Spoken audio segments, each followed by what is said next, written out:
إن الحمد لله نحمده ونستعينه ونستغفره ونؤمن به ونتوكل عليه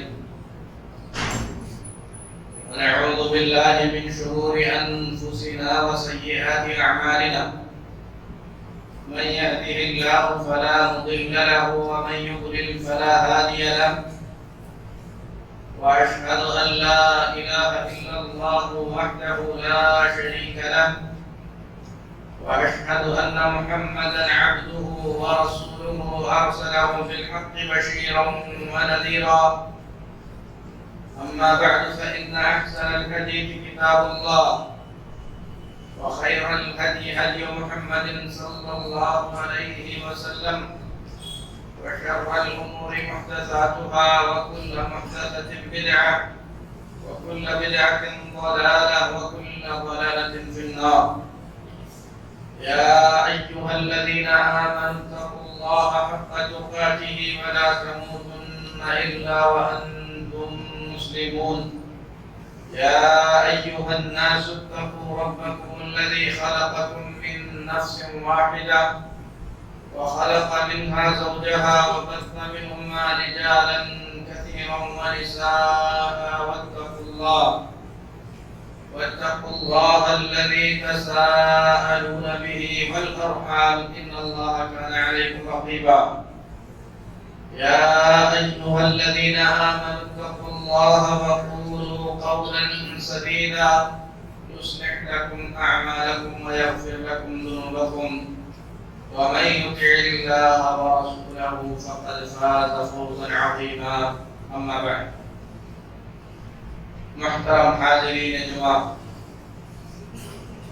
اللہ کا شکر ہے، اللہ کا احسان ہے کہ اللہ تبارک و تعالی نے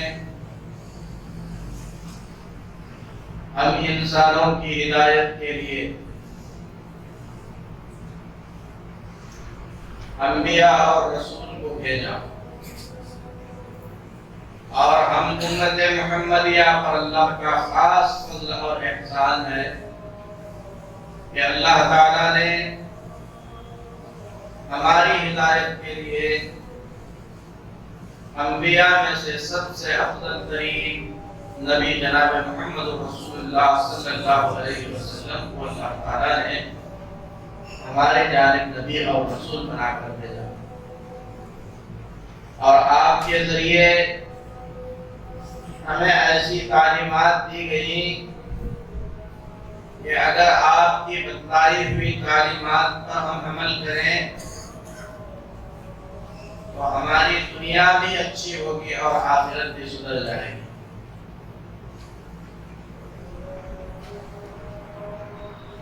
ہم انسان ہیں، انسانوں کو اللہ تعالیٰ نے کچھ اس انداز سے پیدا کیا ہے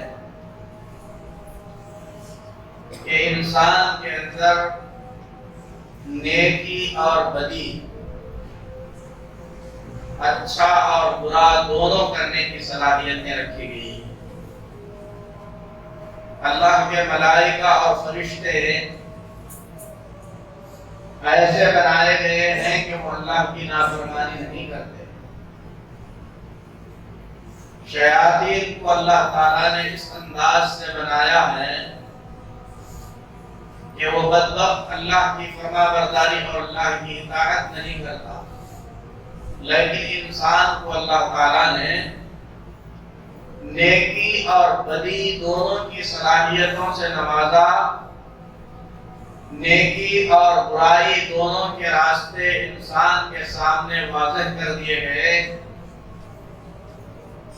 اور اس کے بعد انسان کو اختیار دیا گیا اما شاکرا و اما کفورا، کہ انسان یا تو اللہ کا شکر گزار بنے یا اللہ کا ناشکرا بنے، لیکن دونوں کا انجام بھی بتلایا گیا۔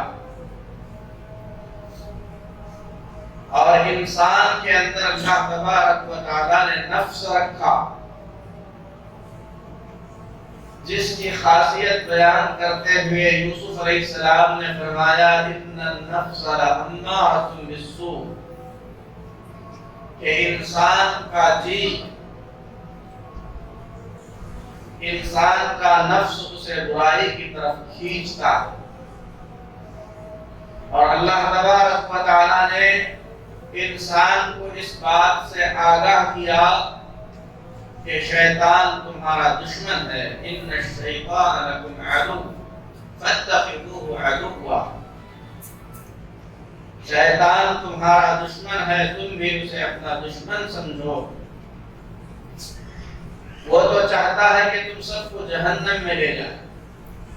جب انسان کا دشمن شیطان کھلا چھوڑ دیا گیا، انسان کا نفس خود انسان کو برائی کی طرف کھینچنے والا ہوا، تو اس وقت اللہ رب العالمین کی اپنے بندوں پر خصوصی مہربانی یہ ہوئی کہ اللہ تبارک و تعالیٰ نے انسانوں کو گمراہی سے بچانے کے لیے، غلط راستے سے آگاہ کرنے کے لیے انبیاء اور رسولوں کو بھیجا۔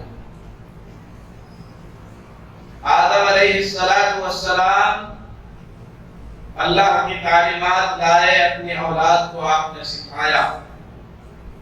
دنیا جب راہ راست سے بھٹک گئی، آدم علیہ السلام کے دنیا سے جانے کے بعد لوگ اللہ کے نافرمان ہو کر زندگی گزارنے لگے، تو اللہ تبارک و تعالیٰ نے نوح علیہ السلام کو نبی اور رسول بنا کر بھیجا۔ لوگ چونکہ گمراہ تھے، انہیں ہدایت کا راستہ سمجھانے کے لیے بڑے صبر کی ضرورت تھی، تو اللہ تعالیٰ نے نوح علیہ السلام کو 950 سال تک تبلیغ کرنے کا صبر عطا کیا، لیکن نتیجہ کیا نکلا؟ وَمَا آمَنَ مَعَهُ إِلَّا قَلِيلٌ، بہت کم لوگوں نے 950 سال کی کڑی محنت کے بعد نوح علیہ السلام کی بات مانی۔ اللہ تعالیٰ نے طوفان کے ذریعے تمام بدبختوں کو تباہ کر دیا، صرف ایمان والے زمین پر باقی رہے۔ پھر کچھ دنوں کے بعد زمین میں پھر بگاڑ آیا، اللہ تعالیٰ نے پھر انبیاء بھیجے۔ نبوت کا یہ سلسلہ، انبیاء کے بھیجے جانے کا یہ سلسلہ برابر چلتا رہا، یہاں تک کہ ابو الانبیاء ابراہیم علیہ السلام پیدا کیے۔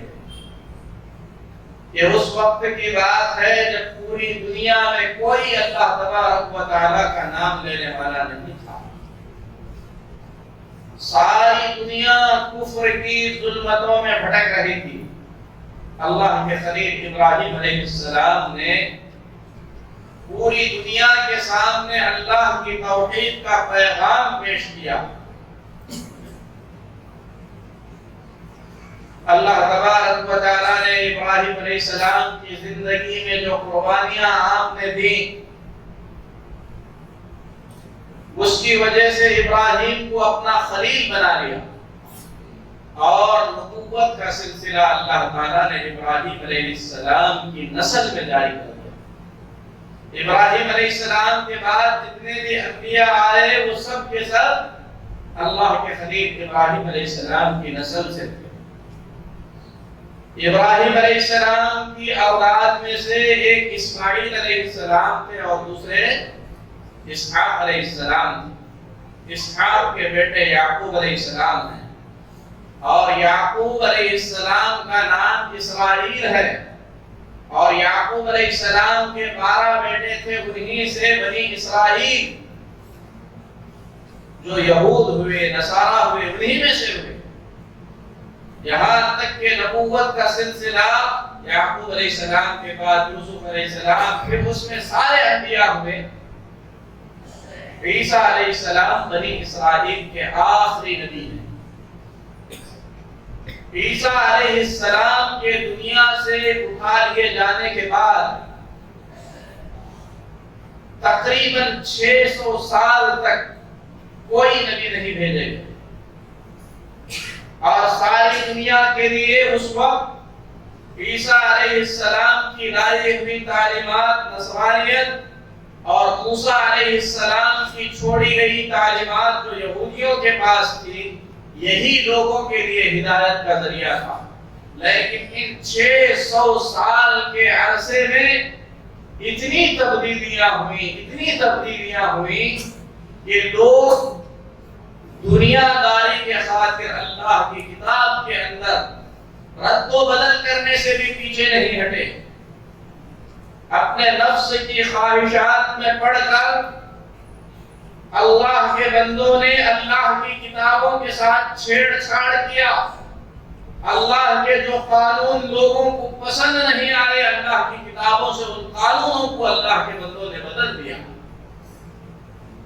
یہاں تک کہ جب دنیا کے اندر اللہ تبارک و تعالیٰ کی بھیجی گئی صاف ستھری تعلیمات باقی نہ رہی تو عیسیٰ علیہ السلام کے آسمان پر اٹھا لیے جانے کے تقریباً 600 سال بعد اللہ تبارک و تعالیٰ نے جناب محمد رسول اللہ صلی اللہ علیہ وسلم کو دنیا والوں کے لیے ہدایت اور روشنی بنا کر بھیجا۔ اس وقت دنیا کی کیا حالت تھی؟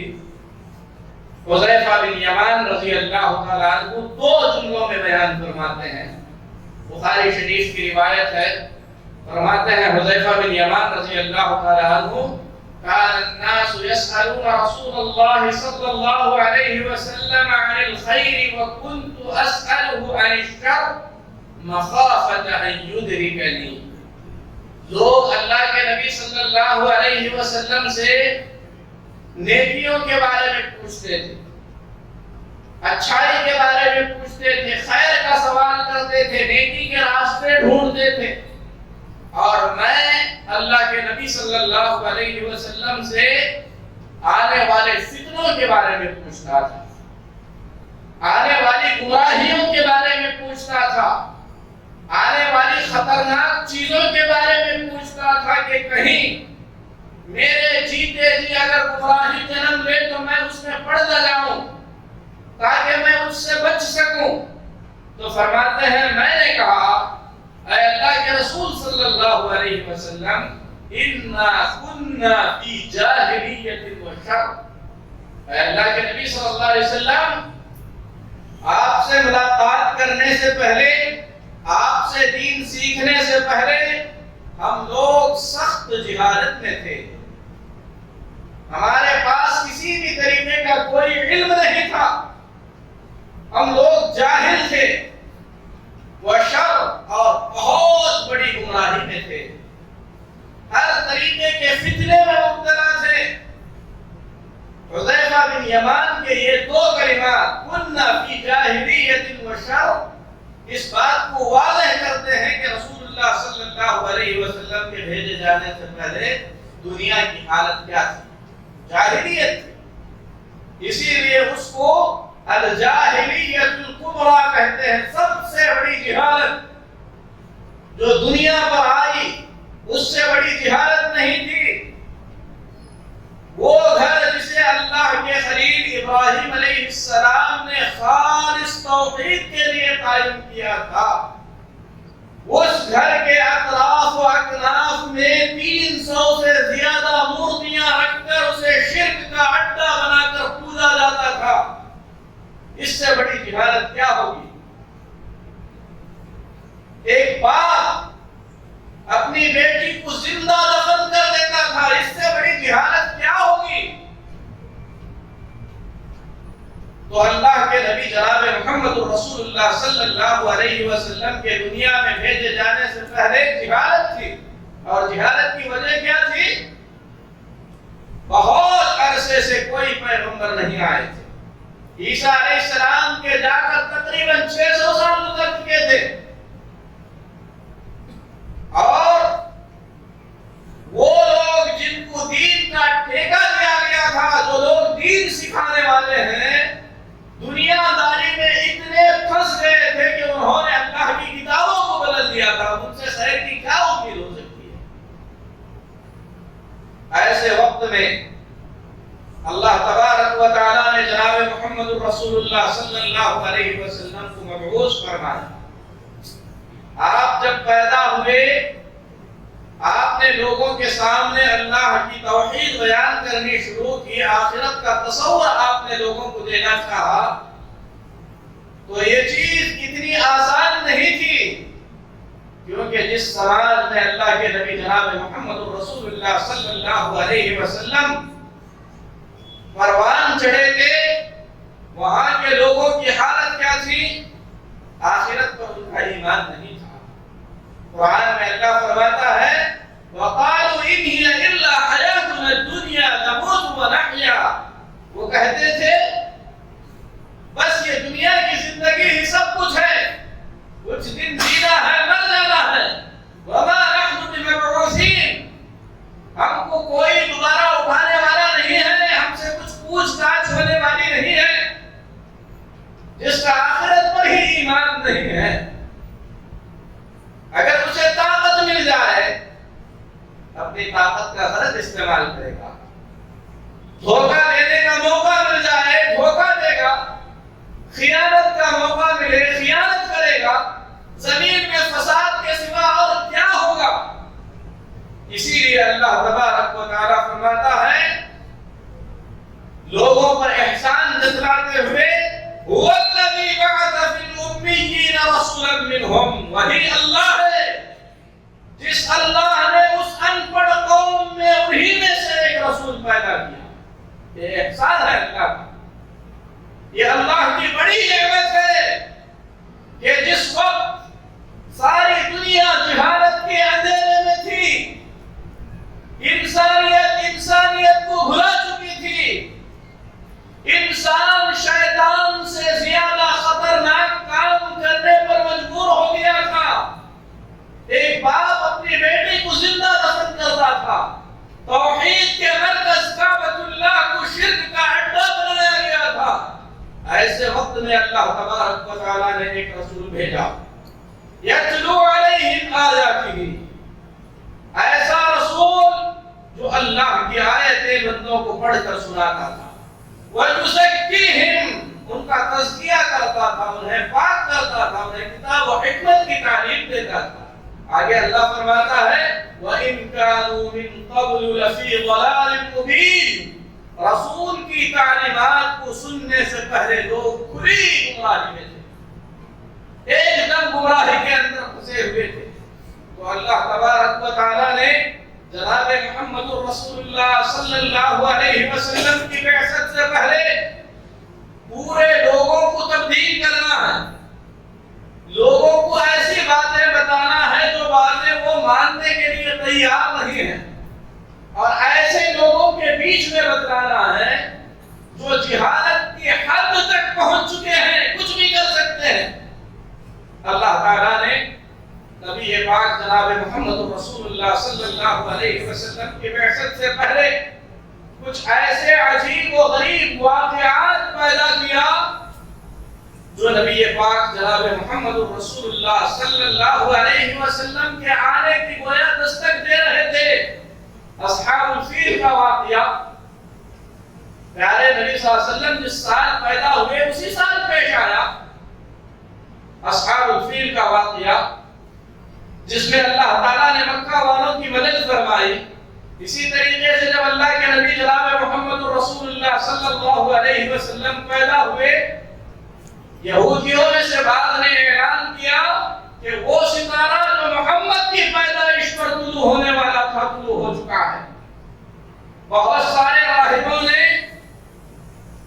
تورات اور انجیل جو کہ بدلی جا چکی تھی، اس کے باوجود اس میں محمد رسول اللہ صلی اللہ علیہ وسلم کی بشارت کی جو باتیں تھیں وہ باتیں لوگوں کو بیان کرتے تھے۔ اور اللہ کے نبی جناب محمد رسول اللہ صلی اللہ علیہ وسلم پیدا ہو کر 40 سال کی عمر گزار چکے، آپ صلی اللہ علیہ وسلم کو پتہ نہیں تھا کہ اللہ تبارک و تعالیٰ آپ کو نبوت سے سرفراز کرنے والا ہے، نبوت سے نوازنے والا ہے۔ لیکن اللہ کے نبی صلی اللہ علیہ وسلم کو کچھ عجیب و غریب چیزیں نظر آنی شروع ہو گئی تھی۔ آپ فرماتے ہیں، مسلم شریف کی روایت ہے، مکہ مکرمہ میں نبوت سے پہلے پتھر مجھے سلام کیا کرتے تھے، ان پتھروں کو میں جانتا ہوں۔ تو اللہ تعالیٰ آپ صلی اللہ علیہ وسلم کو نبوت سے پہلے ہی کچھ معجزات دکھلا رہا تھا، یہاں تک کہ جب آپ کو نبی بنایا جانا تھا، اما عائشہ صدیقہ رضی اللہ تعالیٰ عنہ فرماتی ہیں اول ما بدأ به رسول اللہ صلی اللہ علیہ وسلم من الوحی الرؤیا الصالحہ، نبوت کے آغاز سے پہلے اللہ کے نبی صلی اللہ علیہ وسلم کو سچے خواب نظر آنے لگے۔ غار حرا کا واقعہ ہونے سے پہلے بعض اہل علم کے مطابق تقریباً 6 مہینے اللہ کے نبی صلی اللہ علیہ وسلم کو سچے خواب دکھنے لگے۔ خواب میں آپ جو کچھ بھی دیکھتے تھے صبح ویسے ہی ہوتا۔ تو آپ صلی اللہ علیہ وسلم کو نبوت کی جو ذمہ داری دی جانے والی ہے اس ذمہ داری کے لیے گویا تیار کیا جا رہا تھا۔ جب آپ کی عمر 40 سال کی ہوئی تو اللہ کے نبی صلی اللہ علیہ وسلم نبوت سے پہلے، نبی بنائے جانے سے پہلے غار میں جا کر اللہ کی عبادت میں مشغول ہو جاتے تھے۔ کیا عبادت کرتے تھے اس کی تفصیلات نہیں بتائی گئی، کیونکہ اسلام کی تعلیمات ابھی نازل نہیں ہوئی تھی، نماز نہیں سکھائی گئی تھی، روزہ نہیں سکھایا گیا تھا، وضو نہیں سکھایا گیا تھا۔ اللہ کے نبی صلی اللہ علیہ وسلم ابراہیم علیہ السلام کی جو تعلیمات باقی تھی انہی تعلیمات کے مطابق غار حرا میں جا کر اللہ کی عبادت میں مشغول رہتے تھے۔ جب 40 سال آپ کی عمر ہوئی، رمضان المبارک میں پیارے نبی جناب محمد رسول اللہ صلی اللہ علیہ وسلم کی پہلی ملاقات جبریل امین علیہ السلام سے حرا کے غار میں ہوئی۔ مکہ سے لگا ہوا پہاڑ ہے، اللہ کے فرشتے جبرائیل آئے، اللہ کے نبی صلی اللہ علیہ وسلم سے ملاقات کر کے کہنے لگے اقرأ، پڑھیے۔ اللہ کے نبی صلی اللہ علیہ وسلم نے فرمایا ما انا بقارئ، میں پڑھنا نہیں جانتا، میں نہیں پڑھتا۔ جبریل امین نے اللہ کے نبی صلی اللہ علیہ وسلم کو سینے سے لگایا، زور سے دبایا، کہا پڑھیے۔ تیسری مرتبہ اقرأ بسم ربک الذی خلق، 5 آیتیں اللہ کے نبی صلی اللہ علیہ وسلم کو سکھا کر جبریل امین چلے۔ اللہ کے نبی جناب محمد رسول اللہ صلی اللہ علیہ وسلم اس حیرت ناک منظر سے خوف زدہ ہو کر آپ صلی اللہ علیہ وسلم کا مبارک سینہ ٹھرا رہا تھا، دوڑتے ہوئے گھر تشریف لائے۔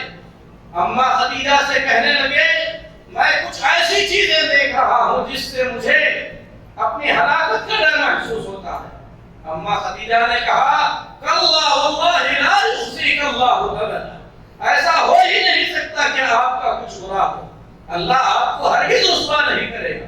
انک لتصل الرحم، کیونکہ آپ نیک آدمی ہیں، رشتے جوڑتے ہیں۔ پہلی صفت بیان فرمائی رشتے جوڑتے ہیں، پھر آپ کی خوبیاں بیان فرمائی، پھر اللہ کے نبی صلی اللہ علیہ وسلم کو آرام سے لٹایا۔ جب آرام آ گیا نبی پاک صلی اللہ علیہ وسلم کو لے کر اپنے چچا زاد بھائی ورقہ بن نوفل کے پاس گئے، جا کر ورقہ بن نوفل سے کہنے لگی کہ دیکھیے آپ کا بھتیجا کیسی باتیں کرتا ہے۔ ورقہ بن نوفل نے ساری باتیں سنی، سننے کے بعد کہا یہ وہی فرشتہ ہے جو موسیٰ علیہ السلام کے پاس اللہ کا پیغام لے کر آتا ہے۔ اور ورقہ بن نوفل رحمت اللہ علیہ رضی اللہ عنہ اللہ کے نیک بندوں میں سے تھے۔ اس وقت تورات اور انجیل کی جو پاک تعلیمات تھی ان پاک تعلیمات پر وہ عمل پیرا تھے، توحید پر تھے۔ انہوں نے کہا آپ اللہ کے نبی بنائے جانے والے ہیں، وہ وقت بھی آنے والا ہے جس وقت آپ کی بستی کے لوگ آپ کو بستی سے نکلنے پر مجبور کر دیں گے۔ اور ورقہ نے کہا کاش اس وقت میں جوان ہوتا، اس وقت میں زندہ رہتا جس وقت لوگ آپ کو ستاتے اور میری مدد کی ضرورت پڑتی تو میں ضرور آپ کی مدد کرتا۔ لیکن اللہ کی مرضی کچھ ایسی ہوئی کہ چند ہی دنوں میں ورقہ بن نوفل کا انتقال ہو گیا۔ اللہ کے نبی جناب محمد رسول اللہ صلی اللہ علیہ وسلم نے ورقہ بن نوفل کے بارے میں فرمایا کہ میں نے انہیں جنت میں دیکھا۔ تو پیارے نبی جناب محمد رسول اللہ صلی اللہ علیہ وسلم کی جتنی باتیں معلوم ہوئی ان باتوں پر انہوں نے تصدیق کی اور اس سے پہلے کے انبیاء کی باتوں پر وہ یقین رکھتے تھے۔ پھر اس کے بعد اللہ کے نبی جناب محمد رسول اللہ صلی اللہ علیہ وسلم مطمئن ہو گئے. اطمینان کے بعد فرشتے سے دوبارہ ملنے کی خواہش آپ صلی اللہ علیہ وسلم کے دل میں پیدا ہوتی رہی. خواہش بڑھتی رہی، لیکن اللہ تبارک و تعالیٰ نے اس خواہش کو اور زیادہ کرنے کے لیے وحی کے سلسلے کو کچھ دنوں کے لیے بند کر دیا. کچھ عرصے کے بعد اللہ کے نبی صلی اللہ علیہ وسلم پریشان ہو کر گھر سے باہر نکلے، کیونکہ جبریل مل نہیں رہے ہیں، اور جو باتیں آپ صلی اللہ علیہ وسلم سیکھے ہیں اس کے بعد آپ کا شوق بڑھتا جا رہا ہے. تو اللہ کے نبی صلی اللہ علیہ وسلم پریشان حال نکلے. بخاری شریف کی روایت کے مطابق آپ پہاڑ پر چڑھ گئے کہ اپنے آپ کو وہاں سے گرا لیں. اس وقت اللہ کے نبی صلی اللہ علیہ وسلم نے آسمان سے آواز سنی. آپ نے دیکھا کہ وہ فرشتہ جو غار حرا میں آ کر آپ سے ملاقات کیا، آسمان اور زمین کے بیچ ایک کرسی پر معلق کرسی، لٹکی ہوئی کرسی پر ہے. اللہ کے نبی صلی اللہ علیہ وسلم پھر پریشان ہو گئے. گھبرا کر آپ گھر تشریف لائے، چادر اوڑھ کر سو گئے تو اللہ تعالیٰ نے آیت نازل فرمائی، یا ایھا المدثر قم فانذر وربک فکبر وثیابک فطہر والرجز فاہجر. ان آیتوں میں اللہ کے نبی جناب محمد رسول اللہ صلی اللہ علیہ وسلم کو آگاہ کیا گیا کہ اب آرام کا وقت ختم ہو چکا ہے. اس کے بعد آپ کی زندگی کے اندر مسلسل کام ہے لوگوں کو اللہ سے ڈرانا ہے، اللہ کی کبریائی بیان کرنا ہے، اللہ کی کبریائی کو ثابت کرنا ہے. پھر اس کے بعد اللہ تبارک و تعالیٰ نے آپ صلی اللہ علیہ وسلم کو دعوت و تبلیغ کا حکم دیا. لیکن دعوت و تبلیغ کا یہ سلسلہ 3 سال تک اللہ کی مرضی سے مخفی رہا. کھلے عام دعوت و تبلیغ شروع نہیں ہوئی. یہ اللہ کی مرضی تھی، اللہ کی حکمت تھی. یہ اللہ کے نبی صلی اللہ علیہ وسلم جن لوگوں کو جانتے تھے، جنہیں پہچانتے تھے، تنہا مل کر انہیں اللہ کے دین کی تبلیغ کرتے تھے. اور اللہ کے نبی جناب محمد رسول اللہ صلی اللہ علیہ وسلم کی اس تبلیغ کا نتیجہ کچھ اس طریقے سے نکلا کہ شروع میں ابو بکر صدیق رضی اللہ تعالیٰ عنہ، ام المؤمنین خدیجہ رضی اللہ تعالیٰ عنہ، حضرت علی رضی اللہ تعالیٰ عنہ، زید بن حارثہ رضی اللہ تعالیٰ عنہ، یہ سب مسلمان ہو گئے. اور حضرت ابو بکر صدیق رضی اللہ تعالیٰ عنہ کی محنت سے عثمان بن عفان رضی اللہ تعالیٰ عنہ، عبد الرحمن بن عوف رضی اللہ تعالیٰ عنہ جیسے صحابہ مسلمان ہوئے. شروع میں مسلمان ہونے والوں میں ابو ذر غفاری رضی اللہ تعالیٰ عنہ، یہ سب صحابہ ہیں. اور یہ سب کے سب ایسے صحابہ ہیں جو اچھے خاندان سے تعلق رکھتے تھے. ابو بکر صدیق، خدیجہ رضی اللہ تعالیٰ عنہ، عثمان بن عفان رضی اللہ تعالیٰ عنہ، عبد الرحمن بن عوف رضی اللہ تعالیٰ عنہ، یہ سب خاندان قریش کے اچھے لوگوں میں سے ہیں. لیکن اسلام کی تبلیغ کسی خاص جماعت کے لیے یا کسی خاص خاندان کے لیے نہیں تھی. اسی لیے ابتدائی میں اللہ کے نبی صلی اللہ علیہ وسلم نے جن لوگوں کو مناسب سمجھا اللہ کا دین پہنچایا. زید بن حارثہ مسلمان ہوئے، اسی طریقے سے سمیہ رضی اللہ تعالیٰ عنہ مسلمان ہوئی، عمار بن یاسر رضی اللہ تعالیٰ عنہ، خباب بن ارد رضی اللہ تعالیٰ عنہ، یہ سب کے سب مسلمان ہوئے. حضرت سہیل، حضرت بلال، یہ سابقین اولین میں سے ہیں. پھر اس کے بعد اللہ کا حکم ہوا، وَأَنذِرْ عَشِيرَتَكَ الْأَقْرَبِينَ. اے اللہ کے نبی صلی اللہ علیہ وسلم، آپ اپنے قریبی رشتہ داروں کو اللہ سے ڈرائیے، جہنم سے ڈرائیے. اللہ کے نبی صلی اللہ علیہ وسلم نے صفا کی پہاڑی پر چڑھ کر اپنے قریبی رشتہ داروں کو بلایا. روایات میں ہے عم و خص. اللہ کے نبی صلی اللہ علیہ وسلم نے عام طور پر پورے خاندان قریش کو بلایا اور خصوصیت کے ساتھ بنی عبد مناف کو، بنی ہاشم کو، ایک ایک قبیلے کا نام لے کر آپ نے جمع کیا. جب سب جمع ہو گئے، اللہ کے نبی صلی اللہ علیہ وسلم نے فرمایا، انقذوا انفسکم من النار. اپنے آپ کو جہنم سے بچاؤ۔ بعض روایات میں آپ نے فرمایا اشتروا انفسکم من النار، اپنی جان کو جہنم سے آزاد کرنے کے لیے خریدو۔ میری بات مان کر، آخرت پر ایمان لا کر، اللہ پر ایمان لا کر، میری رسالت کو مان کر، لیکن آپ کے رشتہ داروں میں سے اکثر نے آپ کی بات ماننے سے انکار کر دیا۔ پھر اس کے بعد اللہ کا حکم ہوا فاصدع بما تؤمر واعرض عن المشرکین۔ اے اللہ کے نبی صلی اللہ علیہ وسلم، جو بات آپ کو کہنے کے لیے کہا گیا ہے کھلے طور پر آپ اس بات کو لوگوں کے سامنے بیان کریں۔ ذرا سوچئے مکہ کا ماحول کیسا ہے، لوگ کیسے ہیں، کس طریقے کی جہالت ہے، کس طریقے کے اعتقادات اور عقیدے لوگ رکھتے ہیں۔ آج ہمارا بھائی، ہمارا چاچا، ہمارا خاص رشتہ دار اگر کسی گمراہی میں مبتلا ہے، ہم اسے بٹھا کر بات سمجھانا چاہتے ہیں تو لوہے کے چنے چبانے جیسا لگتا ہے، وہ ہم سے دور بھاگتا ہے، دشمنیاں ہو جاتی ہیں۔ ایسے لوگ جن کا آخرت پر ایمان ہی نہیں، جو اپنی سگی بیٹی کو زندہ دفن کرتے ہیں، ان لوگوں کے اندر کھڑے ہو کر ان عقیدوں کو بیان کرنا ہے جو عقیدے ان عقیدوں کے بالکل خلاف ہے جو وہ رکھتے ہیں۔ انہیں آخرت پر ایمان نہیں، اللہ کے ناموں پر ایمان نہیں، جنت پر ایمان نہیں، جہنم پر ایمان نہیں، قبر کے عذاب پر ایمان نہیں۔ اللہ کے نبی جناب محمد رسول اللہ صلی اللہ علیہ وسلم کو اللہ کا حکم ہوا فاصدع بما تؤمر واعرض عن المشرکین، کھلے طور پر علی الاعلان وہ بات بتا دیجئے جس کا آپ کو حکم دیا گیا ہے، واعرض عن المشرکین، مشرکین کی آپ کوئی پرواہ نہ کیجیے۔ میرے محترم بھائیوں، آج ہم مسلمان اس قدر کثرت میں، لیکن حکمت کے نام پر ہم بزدل ہو چکے ہیں۔ حکمت ایک الگ چیز ہے، بزدلی ایک الگ چیز ہے۔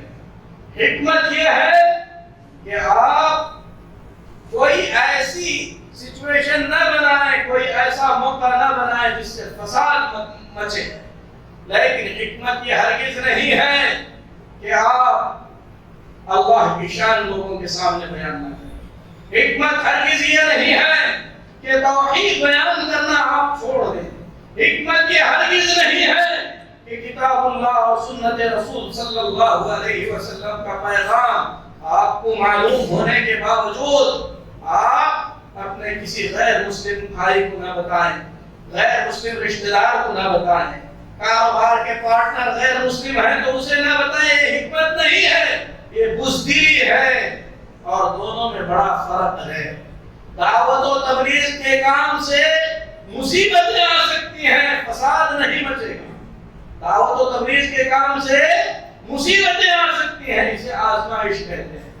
دعوت کے ساتھ صبر، یہ دعوت کا لازمی حصہ ہے۔ اسی لیے اللہ تبارک و تعالیٰ نے جہاں پر بھی دعوت کا ذکر کیا وہاں پر اللہ نے صبر کو بیان کیا۔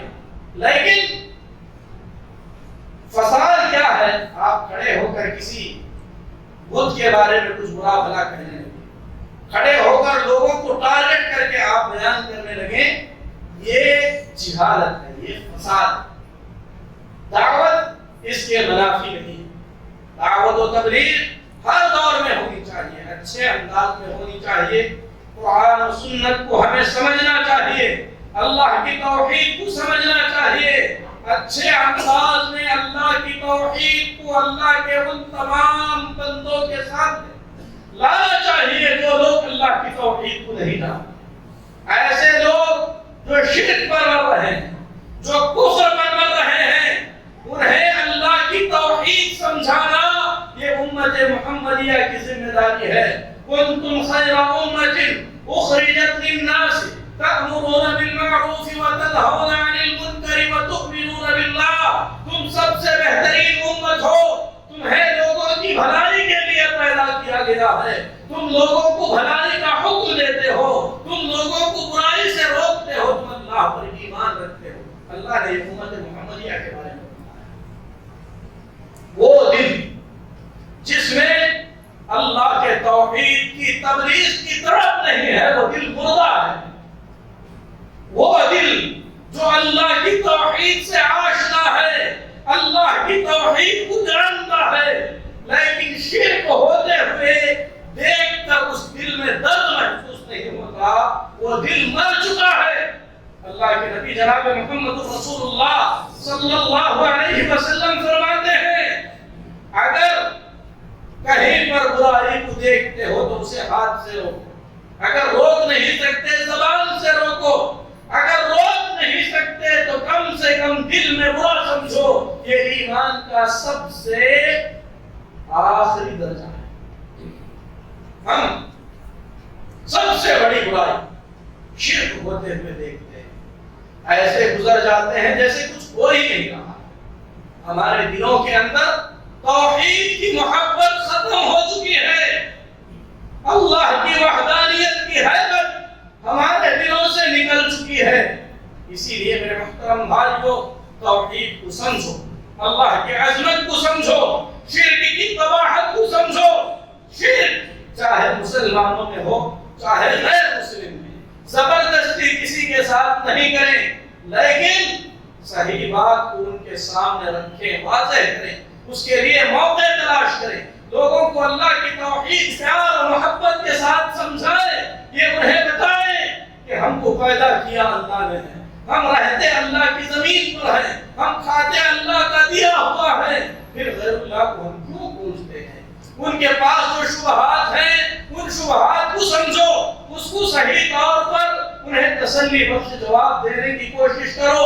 دعوت و تبلیغ صرف علماء یا دعات کا فریضہ نہیں ہے, یہ پوری امت کا فریضہ ہے, اسے سمجھنے کی ضرورت ہے. اللہ نے فرمایا فاصدع بما تؤمر واعرض عن المشرکین. اے اللہ کے نبی صلی اللہ علیہ وسلم, حق بات لوگوں کے اندر آپ بیان کیجئے, مشرکین کی آپ پرواہ نہ کیجئے. حضرت ابو بکر صدیق ایمان لائے, ایمان لانے کے بعد ابو بکر صدیق خاموش نہیں بیٹھے, آہستہ آہستہ لوگوں سے ملنے لگے. آپ کی ملاقات کا فائدہ یہ ہوا کہ ایک ہی ہفتے میں عثمان مسلمان ہو گئے. عثمان بن عفان جو نبیوں کے بعد تیسرے سب سے بہترین شخص ہیں, حضرت ابو بکر صدیق کی محنت اور کوشش سے مسلمان ہوئے. اسی طریقے سے عبد الرحمن بن عوف ان 10 صحابہ میں سے ہیں جنہیں اللہ کے نبی نے جنت کی بشارت دی. کس کی محنت سے مسلمان ہوئے؟ ابو بکر صدیق کی محنت سے مسلمان ہوئے. تو دعوت و تبلیغ کے لیے سینٹر ہونا ضروری نہیں ہے, دعوت و تبلیغ کے لیے آفس ہونا ضروری نہیں ہے, دعوت و تبلیغ کے لیے بہت ساری کتابیں ہونا ضروری نہیں ہے, اسٹیج ہونا ضروری نہیں ہے. لوگوں سے ملاقات ہونی ہے, لوگوں سے تعلقات رکھتے ہیں, ان کے ساتھ پیار اور محبت کے ساتھ توحید کی بات کرنی اور توحید سمجھانے کی ضرورت ہے. اگر معاملہ آگے بڑھے کتابیں دینے کی ضرورت ہے, رہنمائی کرنے کی ضرورت ہے. اللہ سے دعا ہے کہ اللہ تبارک و تعالی ہمیں اس فریضے کی اہمیت کو سمجھنے کی توفیق عطا فرمائے. میرے محترم بھائیو, اس وقت میں اگر کوئی جہاد ہے تو یہی سب سے عظیم جہاد ہے, اور جو لوگ جہاد کے نام پر مارنے اور کاٹنے کی بات کرتے ہیں وہ اللہ کے نبی صلی اللہ علیہ وسلم کے لائے ہوئے دین کو سمجھے نہیں ہیں. اللہ کے نبی جناب محمد رسول اللہ صلی اللہ علیہ وسلم نبوت کے بعد 23 سال تک مکہ مکرمہ میں دنیا کے اندر رہے. اس میں سے 13 سال آپ صلی اللہ علیہ وسلم نے مکہ کے اندر گزارے. آپ کی آنکھوں کے سامنے سمیہ رضی اللہ تعالی عنہ کو شہید کیا گیا. آپ کی آنکھوں کے سامنے بلال کے گلے میں رسیاں ڈال کر کھینچا گیا. آپ کی آنکھوں کے سامنے آپ کے صحابہ کو تپتے ہوئے ریت پر لٹایا گیا. 13 سال تک اللہ کے نبی صلی اللہ علیہ وسلم نے ہتھیار نہیں اٹھایا. آپ نے ہتھیار اٹھانے کی اجازت بھی نہیں دی. صحابہ نے آ کر بار بار نبی سے کہا اے اللہ کے نبی اجازت دے دیں. اللہ کے نبی صلی اللہ علیہ وسلم نے فرمایا اِنَّا لَن نُؤْمَرَ بِالْقِتَالِ, ابھی ہم کو لڑائی کی اجازت نہیں دی گئی ہے, قتل کی لڑائی کی اجازت. جب اللہ کے نبی مکہ چھوڑ کر مدینہ چلے گئے، مدینہ جانے کے بعد بھی دشمنوں نے آپ کو چین سے رہنے نہیں دیا۔ قتال کی سب سے پہلی آیت اُذِنَ لِلَّذِينَ يُقَاتَلُونَ بِأَنَّهُمْ ظُلِمُوا، یہ آیت سب سے پہلے اتری۔ اجازت دی جاتی ہے ان لوگوں کو جن کے اوپر ظلم کیا گیا ہے کہ وہ اب لڑ سکتے ہیں، اگر لڑیں گے تو اللہ مدد کرے گا۔ ہم نے نہ دعوت کی، نہ لائے ہوئے دین پر عمل کیا، نہ ہم نے دین کو سمجھا، نہ اللہ کے بندوں تک ہم نے دین پہنچایا۔ ہم چاہتے ہیں کہ تلوار اٹھائیں اور سب کا صفایا کر دیں۔ اللہ کی قسم اسلام اس چیز کا نام نہیں ہے۔ جذبات ایک الگ چیز ہے، دین ایک الگ چیز ہے۔ اللہ تبارک و تعالی سب سے بڑا انصاف کرنے والا ہے، انصاف کو اللہ پسند فرماتا ہے۔ آپ اس کا خون کیسے بہا سکتے ہیں جو دین سمجھ کر غیر اللہ کی عبادت کو مذہب سمجھ کر عمل کر رہا ہے؟ اسے سمجھانے کی ضرورت ہے۔ اللہ کے نبی جناب محمد رسول اللہ صلی اللہ علیہ وسلم 3 سال تک خفیہ طور پر لوگوں کو اللہ کا دین سمجھاتے ہیں۔ اللہ اس وقت بھی ہے، زندہ ہے، مدد کرنے پر قادر ہے۔ اس وقت روئے زمین پر اللہ کے سب سے افضل نبی ہیں، ابو بکر ہے، عمر ہے، عثمان ہے، علی ہے، جان دینے والے صحابہ ہیں۔ پھر اس کے باوجود بھی یہ کیا حکمت ہے کہ اللہ تبارک و تعالی خود اس دین کی تبلیغ کو 3 سال تک خفیہ طور پر کرنے کا حکم دیتا ہے۔ اسی کو حکمت ہے۔ میرے محترم بھائیوں، اللہ نے جب حکم دے دیا کہ اب دعوت و تبلیغ کے کام کو کھلے طور پر لوگوں کے سامنے بیان کرو، اللہ کے نبی جناب محمد رسول اللہ صلی اللہ علیہ وسلم نے کھلے طور پر اللہ کے دین کی تبلیغ شروع کر دی۔ لوگ مسلمان ہونے لگے۔ مشرکین مکہ سے دیکھا نہ گیا، لوگوں نے دیکھا کہ ہمارے عقیدوں کو چھوڑ کر محمد کی نازل ہوئی باتوں میں لوگ پھنستے جا رہے ہیں، لوگ ایمان قبول کر رہے ہیں، بتوں کی پرستش چھوڑ رہے ہیں۔ سب سے پہلے ان لوگوں نے اللہ کے نبی صلی اللہ علیہ وسلم کی دعوت و تبلیغ کو روکنے کے لیے سب سے پہلی چیز جو اپنائی وہ اللہ کے نبی جناب محمد رسول اللہ صلی اللہ علیہ وسلم کی ذات مبارکہ، اس پر انہوں نے حملہ کیا۔ نبی پاک صلی اللہ علیہ وسلم کا مذاق اڑانے لگے۔ قرآن میں اللہ فرماتا ہے وَقَالُوا يَا أَيُّهَا الَّذِي نُزِّلَ عَلَيْهِ الذِّكْرُ إِنَّكَ لَمَجْنُونٌ، انہوں نے کہا اے وہ شخص جو یہ سمجھتا ہے کہ تجھ پر قرآن اترا ہے تو پاگل ہے۔ اللہ کے نبی صلی اللہ علیہ وسلم کو مجنون کہا۔ قرآن میں اللہ فرماتا ہے وَعَجِبُوا أَن جَاءَهُم مُنذِرٌ مِّنْهُمْ، تعجب کرنے لگے کہ انہی میں سے ایک ڈرانے والا پیدا ہو گیا۔ وَقَالَ الْكَافِرُونَ إِنْ هَٰذَا إِلَّا سَاحِرٌ كَذَّابٌ، کافروں نے کہا یہ تو جادوگر ہے، یہ تو جھوٹا ہے۔ مومنوں کا مذاق اڑانے لگے۔ أَهَٰؤُلَاءِ مَنَّ اللَّهُ عَلَيْهِم مِّن بَيْنِنَا، کیا یہی وہ لوگ ہیں جن کو اللہ نے ہم تمام میں سے چن کر ہدایت دیا ہے؟ اگر ہدایت اچھی چیز ہوتی، ہم زیادہ حقدار ہیں، ہم اونچے خاندان کے ہیں، ہم کعبہ کے متولی ہیں، ہم کو ہدایت ملنی چاہیے تھی۔ بلال کو ملی، سہیل کو ملی، سمیہ کو ملی، یاسر کو ملی، یہ کیسی ہدایت ہے؟ ہدایت کا مذاق اڑانے لگے۔ اللہ کے نبی جناب محمد رسول اللہ صلی اللہ علیہ وسلم جو دین لائے تھے اس دین کو انہوں نے مذاق بنایا۔ کہا وَقَالُوا أَسَاطِيرُ الْأَوَّلِينَ، کہا یہ تو پچھلے پرانے من گھڑت قصے کہانیاں ہیں جو محمد لا کر سنا رہا ہے۔ میرے محترم بھائیو، قرآن پاک کے اندر اللہ کے نبی جناب محمد رسول اللہ صلی اللہ علیہ وسلم پر جتنے الزامات لگائے گئے، صحابہ پر جتنے الزامات لگائے گئے، دین اسلام پر جتنے الزامات لگائے گئے، ان تمام الزامات کے سنجیدہ جواب دیے گئے۔ یہ سوچنے کی ضرورت ہے۔ کافروں نے کہا یہ مجنون ہے، قرآن میں اللہ نے فرمایا ما انت بنعمت ربک بمجنون، اے محمد صلی اللہ علیہ وسلم آپ پر اللہ کا فضل و کرم ہے، آپ مجنون نہیں۔ انہوں نے صحابہ کا مذاق اڑایا، اللہ تبارک و تعالیٰ نے اس کا جواب دیا کہ یہ ایسے ہیں، ایسے ہیں، ان کی تعریف کی گئی۔ انہوں نے قرآن کا مذاق اڑایا، اللہ نے قرآن کی تعریف فرمائی، تو اس طریقے سے دین اسلام کا مذاق اڑایا، دین اسلام کی تعریف کی گئی۔ میرے محترم بھائیو، دین سمجھنے کی ضرورت ہے، خود ہم سمجھیں، ہم عمل کریں، اس کی اہمیت کو سمجھیں اور یہ سمجھیں کہ ہمارے آخرت کے بنانے اور بگاڑنے کا توشہ ہے۔ جب ہم اس کی اہمیت کو سمجھیں گے، اس پر ہم عمل کریں گے، تو ہمارے دلوں کے اندر اس نعمت کو اوروں تک پہنچانے کی تڑپ پیدا ہوگی۔